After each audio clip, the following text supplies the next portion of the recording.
حضرت حلیمہ سعدیہ فرماتی ہیں کہ میں جب مکہ معظمہ پہنچی اور حضور صلی اللہ علیہ وآلہ وسلم کے گھر آئی تو میں نے دیکھا کہ جس کمرے میں حضور تشریف فرما تھے وہ کمرہ سارا چمک رہا تھا۔ میں نے حضرت آمنہ علیہ السلام سے پوچھا کہ آپ نے اس کمرے میں بہت سارے چراغ جلا رکھے ہیں؟ تو حضرت آمنہ علیہ السلام نے جواب دیا، نہیں، بلکہ یہ ساری روشنی میرے لخت جگر، میرے بچے کے چہرے کی ہے۔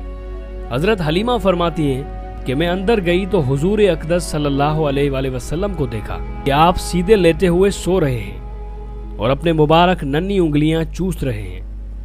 میں نے آپ صلی اللہ علیہ وآلہ وسلم کا حسن جمال دیکھا تو فریفتہ ہو گئی اور حضور صلی اللہ علیہ وآلہ وسلم کی محبت میرے بال بال میں رچ گئی۔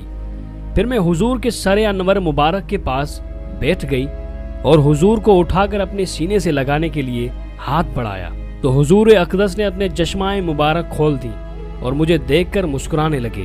میں نے دیکھا کہ اس نور بھرے منہ سے نور نکلا۔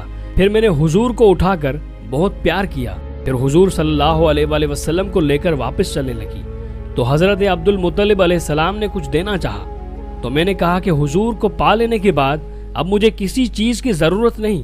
حضرت حلیمہ فرماتی ہیں کہ جب میں اس نعمت کو گود میں لے کر باہر نکلی تو مجھے ہر چیز سے مبارکباد کی آواز آنے لگی۔ پھر میں جب اپنی سواری پر بیٹھی تو میری کمزور سواری میں بجلی جیسی طاقت پیدا ہو گئی کہ وہ بڑی بڑی توانا اونٹنیوں کو پیچھے چھوڑنے لگی۔